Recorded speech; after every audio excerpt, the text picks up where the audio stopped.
పెదరాయుడు. శంకరయ్యని శివంగి చంపకుండా ఎందుకు వదిలేసింది అని అడిగిన రోహిత్ వైపు నిర్జీవంగా చూసి, అతడే అసలైన దోషి కాబట్టి అతనికి అందరికంటే పెద్ద శిక్ష వేసింది. అతన్ని చూశారు కదా, గత కొన్ని సంవత్సరాలుగా అదే స్థితిలో ఉన్నారు. అతని కుటుంబాన్ని శివంగి పూర్తిగా నాశనం చేసింది. ఆ శంకరయ్య వారసుడు తప్ప అందరూ ఆ శివంగి పంజాకి బలైపోయారు.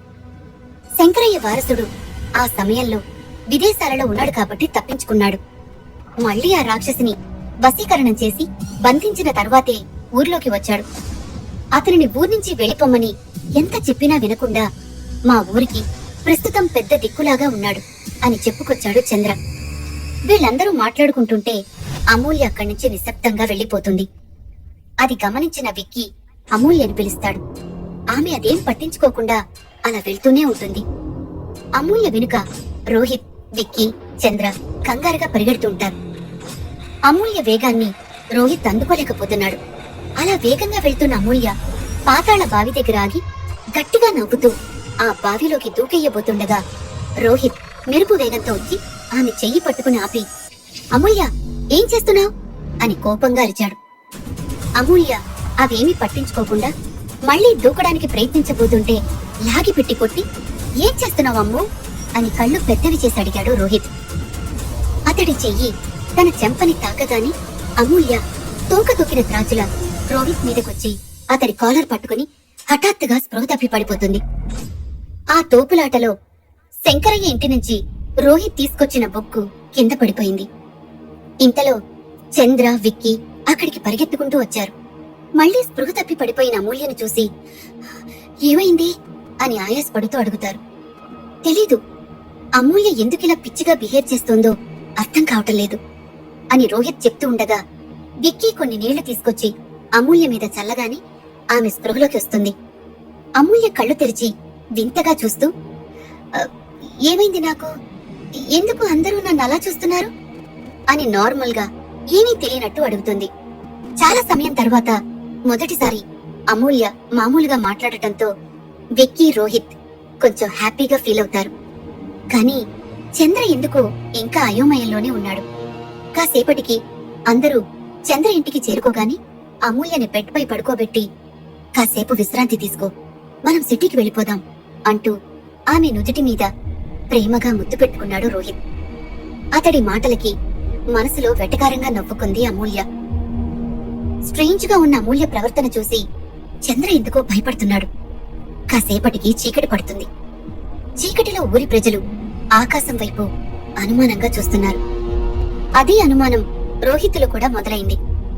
ఆ ఊర్లో జరుగుతున్న సంఘటనల్ని ఒక్కొక్కటిగా గుర్తు తెచ్చుకుంటూ ఉండగా శంకరయ్య ఇంట్లో నుంచి తీసుకొచ్చిన బుక్ గుర్తుకొస్తుంది. వెంటనే హ్యాంగర్ కున్న జాకెట్ దగ్గరకు వెళ్లి బుక్ కోసం వెతుకుతాడు. బుక్ కనిపించకపోవడంతో భయపడుతూ, ఆ బుక్ నా జాకెట్ లోనే కదా పెట్టాను అని రోహిత్ అనుకుంటూ ఉండగా ఇంటి బయట ఓ కుక్క గొంతు చీల్చుకుని అరుస్తుంది. గొంతు పోయేలా అరుస్తున్న దాని అరుపుకి రోహిత్ కంగారుగా బయటికొస్తాడు.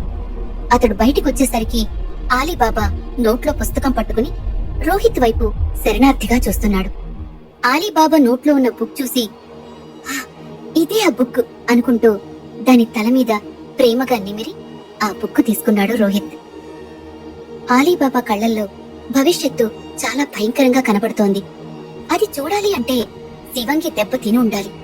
ఆ శివంగి దెబ్బ ఎలా ఉంటుందో రోహిత్ కి తెలియదు కాబట్టి దాని బాధని అర్థం చేసుకోలేకపోయాడు. ఆలీబాబాకి కొన్ని పాలు, బిస్కెట్లు వేసి లోపలికి వెళ్లి తలుపులు వేసుకున్నాడు. రోహిత్ ఇచ్చిన ఆహారం వైపు భయంగా చూస్తూ 2 అడుగులు వెనక్కి వేసి నిలబడ్డాడు ఆలీబాబా. వెంటనే రోహిత్ ఇచ్చిన పాలు రక్తంలా, బిస్కెట్లు కుళ్ళిన ఎముకల్లా మారిపోయాయి.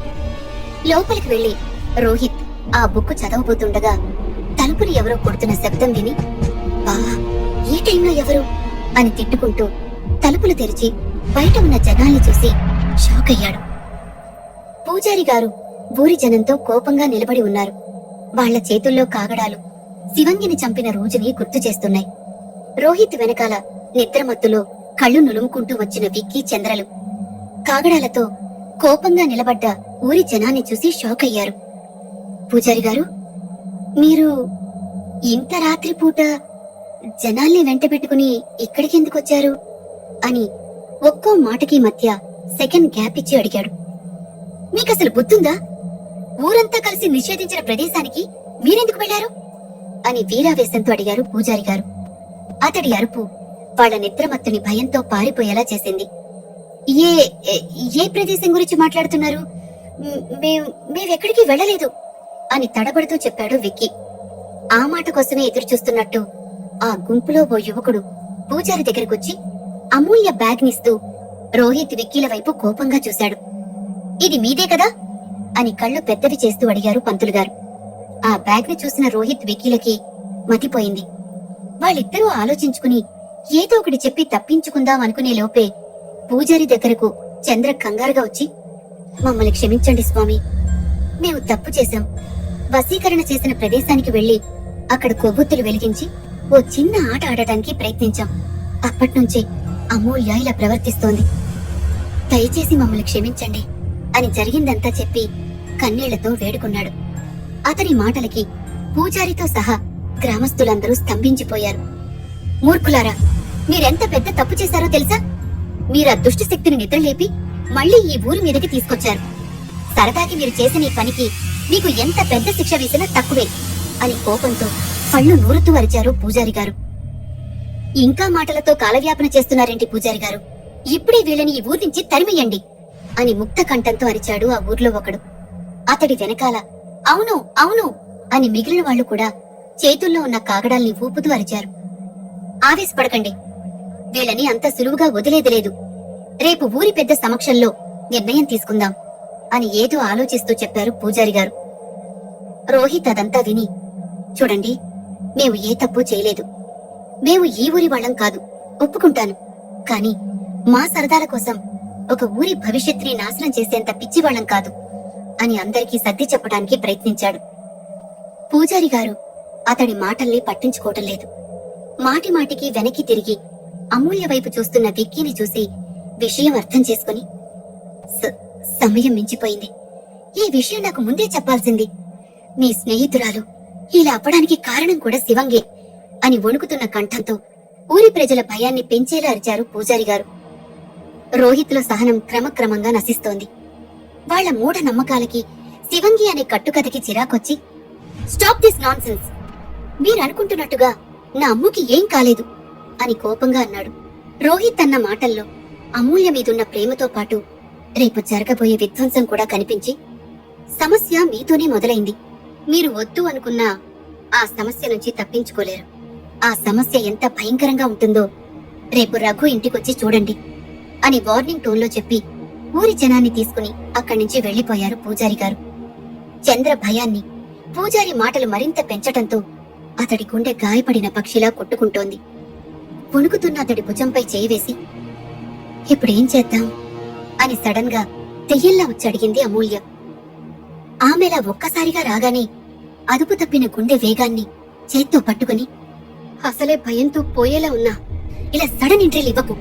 చేసిందంతా చేసి ఇప్పుడు ఏమీ తెలియనట్టు అడుగుతున్నావా అని భయంతో అరుస్తున్న అతడి ముఖం మీద ఆపు అన్నట్టు తన అరచేయి చూపించి, మనవల్లే ఆ శివంగి బయటికొచ్చింది అనుకుంటున్నారు కదా, అది తప్పు అని నిరూపిద్దాం అని అంటున్న అతడి మాటలకి నిర్జీవంగా నవ్వి, ఒకవేళ అది నిజమైతే అని అడిగాడు చంద్ర.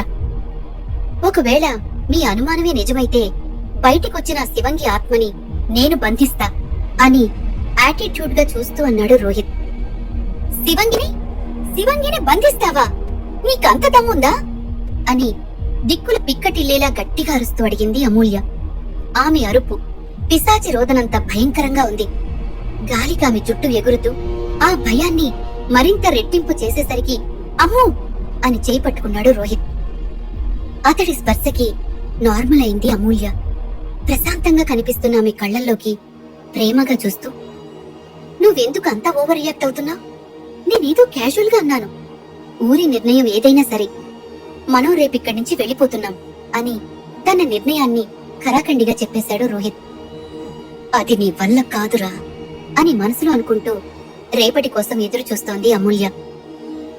తెల్లవారింది. ఊరిని కప్పేసిన పొగమంచుని చీల్చుకుని లోపలికి వెళ్లటానికి సూర్యకిరణాలు కష్టపడుతున్నాయి. తెల్లటి దుప్పటిలా కప్పేసిన ఆ పొగమంచులోంచి డప్పు కొట్టుకుంటూ వస్తూ, ఇందు మూలాన ఊరి జనానికి తెలియజేయడం ఏమనగా, ఆడ మొగ పిల్ల ముసలి వెంటనే పంచాయతీ దగ్గరికి రావాలనహో అని అరుస్తూ నిన్న రాత్రి పూజారి గారు చెప్పిన పంచాయతీని దండోర వేసి గుర్తు చేస్తున్నాడు చాకలి మొగిలయ్య. ఆ డప్పు శబ్దం గతాన్ని గుర్తు చేసి భవిష్యత్తుని భయపెట్టడంతో ఊరి జనం ఎక్కడ పనులక్కడ ఆపేసి పంచాయతీ దగ్గరికి పరిగెత్తేలా చేసింది. అరగంట తర్వాత దూరంగా బుల్లెట్ బండి డుగ్గు డుగ్గుమని శబ్దం చేసుకుంటూ పంచాయతీ వైపు వస్తోంది. ఆ బండి మీద ఎవరొస్తున్నారో తెలిసి అందరూ శబ్దం వస్తున్న వైపు తిరిగారు. 25 ఏళ్ల బాలభద్రుడి చెవిలో బ్లూటూత్ హెడ్సెట్ పెట్టుకుని, ఏ మేరా జహా మేరే ఘర్ మేరా ఆసియా ఏ మేరే దునియా తెరా కామ్ కో క్యా యహా అనే పాట హమ్ చేస్తూ బండి పైన వస్తున్నాడు. అతన్ని చూసిన జనమంతా లేచి నిలబడ్డారు. బాలభద్రుడు బండి ఆపి హెడ్సెట్ తీసి ముందు పూజారికి, అక్కడ జనానికి నమస్కారం పెట్టి వెళ్లి అతని కుర్చీ పైన కూర్చోగానే సోమప్ప వచ్చి అతనికి కొడుకు పడతాడు.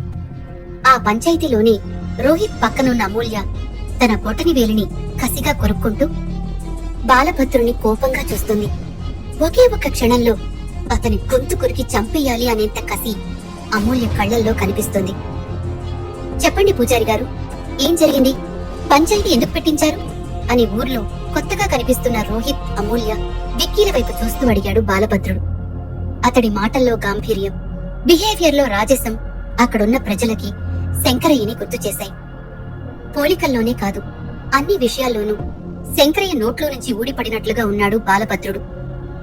చిన్నబాబు, మీరు ఊర్లో లేనప్పుడు వీళ్ళు పెద్ద తప్పు చేశారు అని రోహిత్ అతని స్నేహితులు చేసిన పని గురించి పూసగుచ్చినట్లుగా చెప్పారు పూజారి గారు. అతడి మాటలు నిద్రపోతున్న బాలభద్రుడి ఆవేశాన్ని ఒక్కసారిగా బయటికి తీసుకొచ్చాయి. కూర్చున్న కుర్చీలోంచి వీరావేశంతో లేచి, ఎంత ధైర్యంరా మీకు? నిషేధించిన ప్రదేశానికి వెళ్లి శిథిలమైన గతాన్ని తవ్వి తీశారా? పెదరాయిళ్ల రజనీకాంతలా అరిచాడు బాలభద్రుడు. అతడి ఆవేశాన్ని చూస్తుంటే 25 ఏళ్ల కుర్రాడిలా కనిపించటం లేదు. రణరంగంలో శత్రువులతో పోరాడడానికి సిద్ధంగా ఉన్న యోధుడిలా కనిపిస్తున్నాడు. బాలభద్రుడు ఆవేశం చూస్తుంటే గొడవ పెద్దదయ్యేలా ఉందని గ్రహించి ఒక అడుగు ముందుకు వేసి, అందరిలాగే మీరు కూడా మమ్మల్ని తప్పుగా అర్థం చేసుకుంటున్నారు. మేం వెళ్లిన మాట నిజమే, కానీ అక్కడ మేము ఎటువంటి తప్పు చేయలేదు. మీరు మమ్మల్ని క్షమించి వదిలేస్తే మేము ఈ ఊరు నుంచి ఇప్పుడే వెళ్లిపోతాం అని వినయంగా అడిగాడు విక్కీ. బాలభద్రుడు పిడికిలి బిగించి విక్కీ దగ్గరికి రాబోతుండగా ఒకడక్కడికి పరిగెత్తుకుంటూ వచ్చి, చిన్నయ్య చిన్నయ్య, జరగకూడని ఘోరం జరిగిపోయింది. ఆ రాక్షసి శివంగిని జలసమాధి చేసిన బావి మూత తెరుచుకుంది అని చెప్పగానే అక్కడున్న వారందరూ ఒక్కసారిగా ఉలిక్కిపడ్డారు. అందరిలో శివంగి అనే మరణ భయం కిరాతకంగా కనిపిస్తోంది. ఈ షాక్ నుంచి ముందుగా తేరుకున్న బాలభద్రుడు పూజారి వైపు చూస్తూ, ఇదెలా సాధ్యమైంది? యంత్ర తంత్ర బలాలతో జలసమాధి చేసిన ఆ బావి మూత ఎలా తెరుచుకుంది? అసలు ఏం జరుగుతోంది మన ఊర్లో అని దవడ కండరాన్ని బిగిస్తూ అడిగాడు. ఏమో చిన్నయ్యా, తెలియడం లేదు. ఆ మూత తెరవాలి అంటే 100 మంది బలం కావాలి అని భయపడుతూ అన్నాడు పూజారి. అతని మాటలు ఆ ఊరి ప్రజలకు, అక్కడి పెద్దలకు భయంతో పాటుగా ఆశ్చర్యాన్ని కూడా కలిగించాయి. ఎందుకంటే దానిని ఏదైనా తాళంతో తీశారు అనుకున్నా ఆ కప్పు ఓపెన్ అవ్వడానికి 7 తాళాలు కావాలి. అలాంటి మూత ఓపెన్ అవ్వడమేంటి? ముక్కలు ముక్కలై చెల్లాచెదురుగా పడి ఉండటమేంటి అని అందరూ గుసగుసలాడుతున్నారు.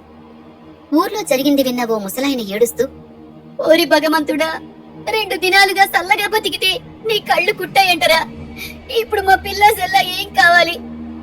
ఏ రాక్షసి పీడ విరగడైందని సంతోషించే లోపే మళ్ళీ ఆ రాక్షసి మా పాలిట శాపమైపోయినాది అని కన్నీళ్లు పెట్టుకుంటూ, ఈ ఊర్లో ఇప్పుడు ఏం జరుగుతుందో అర్థం కావటంలా. ముందు ఆ గుర్తు కనిపించింది, ఇప్పుడు ఆ బావి మూత ధ్వంసమైపోయింది. మా ఊరిపై ఏ దుష్ట శక్తులు కన్నుపడిందో ఏమో. పట్టణం నుంచి ఆ ముగ్గురు వచ్చి నాటి నుంచి ఊర్లో ఏదో కీడు జరుగుతూనే ఉంది. దీనికంతటికి వీళ్లే కారణం. వెంటనే వీరిని ఈ ఊరి నుంచి తరిమేయాలి అని అనగానే, పెద్దాయన చెప్పింది నిజమే. వెంటనే వీరితో పాటు ఈ చంద్రని కూడా ఊరి నుంచి తరిమేయాలి అని ఊరి జనం మూకుమ్మడిగా అరిచారు. తరిమేయాలి అని కొందరు, చంపేయాలి అని ఇంకొందరు అరుస్తున్నారు. ఊరి జనం మూర్ఖత్వానికి రోహిత్ అండ్ ఫ్రెండ్స్ బలి కాబోతున్నారా? వీళ్ళ విషయంలో బాలభద్రుడి నిర్ణయం ఎలా ఉండబోతోంది? రోహిత్ శివంగి బారి నుంచి అమూల్యని కాపాడగలడా? పాతాళ బావి మీదున్న మూతని ఎవరు తీశారు? తిరిగి వచ్చిన శివంగిని చూడటానికి మదనిక ఎందుకు రాలేదు?